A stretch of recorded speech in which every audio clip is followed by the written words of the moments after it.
My stepdaughter wants her real dad to give her away? Fine, let your real dad pay for it. My stepdaughter will be getting married on August 3rd. The wedding planning has consumed most of her and her mother's life for the past 6 months. Her mother and I have been together for over 10 years, but we're not officially married. My stepdaughter graduated last December from university. I paid for her to go to college, though it was a state school, it still cost $40,000. She does not have a job and has been living with us for the duration of her college career and since her graduation. I also bought her a car to get back and forth from school when she finished high school. From time to time, her deadbeat father would pop into her life, and she would fawn all over him. Although he has not contributed a cent to her education or paid any child support, though that is my girlfriend's fault, as child support was not part of the settlement, she still loves him and wants him in her life. He stays long enough to break her heart by skipping town and breaking some promise that he made to her. The wedding venue holds a maximum of 250 people. I provided them with a list of 20 people that I wanted invited, since I was paying for everything. They assured me that it was no problem and that they'd take care of it. So, I informed these people that they'd be receiving an invite and should save the date. On Saturday, I saw one of my friends on this list at the golf course and asked if he was coming. He told me that he wasn't invited. According to him, he received an announcement but not an invitation. He had it in his back seat and showed it to me. Sure enough, it was just an announcement, and my name was nowhere on it. It only had her dad's name and her mom's name, not mine. This led to a pretty big fight with my girlfriend, as I found out that none of the people on my list of 20 made the cut for the final guest list, because apparently 250 people is very tight and they didn't have space for anyone else. I was upset, but there wasn't much I could do since the important people in my life had already been offended. My girlfriend said, if some people didn't RSVP, I might be able to get a couple of people in. But that is the ultimate slap in the face, in my opinion. So, I was boiling on Saturday. Yesterday, we had a Sunday dinner with the future in-law's family, us, and a surprise guest, the real dad. During this little dinner, my stepdaughter announced that her real dad was going to be able to make it to her wedding and that now he'd be able to give her away. This was greeted with a lot of applause from everyone. I don't think I have ever felt so angry and disrespected. I was shaking. I took a few seconds to gather my composure because I honestly wasn't sure if I would cry or start throwing punches or both. Once I was sure I'd be able to speak, I got up from my chair and said I'd like to make a toast. I can't remember exactly what I said, but the gist of it was this. I'd like to make a toast. The sound of spoons against glasses rings in my ears. It has been my great pleasure to be a part of this family for the past 10 years. Aw, how sweet.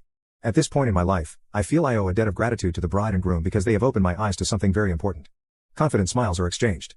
They have shown me that my position in this family is not what I once thought it was. Now a glimmer of confusion and shock begins to spread on the faces in the room. Though I once thought of myself as the patriarch or godfather of the family, commanding great respect and sought out for help in times of need, it seems instead that I hold the position of an ATM, good for a stream of money, but not much else. As I have been replaced as host, both on the invitations and in the ceremony, I am resigning my financial duties as host to my successor, the real dad. So cheers to the happy couple and the path they have chosen.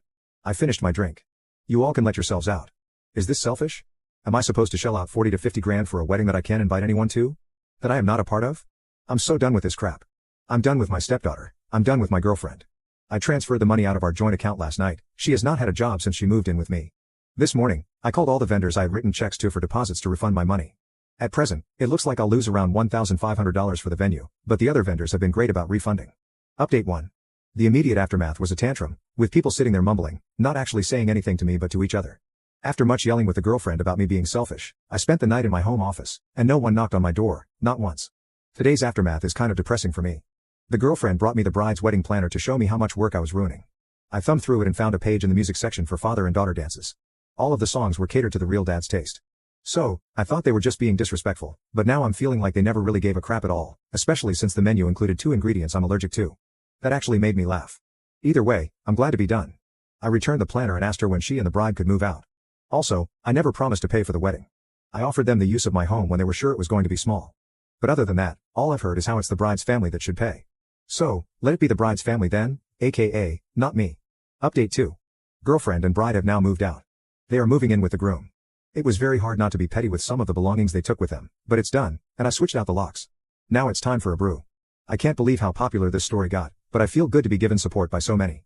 If I find out what happens with the wedding, I will let you know, but I can't guarantee that I will put in the effort to find out. From what I've heard, they are trying to scale things back and get his parents to help out. Girlfriend burned bridges when I found out she tried to write herself a check on our joint account the day after the unpleasantness. By then, I had already moved money, so I guess I'm a bigger ass than her, but I could feel it coming. That's all. Thanks.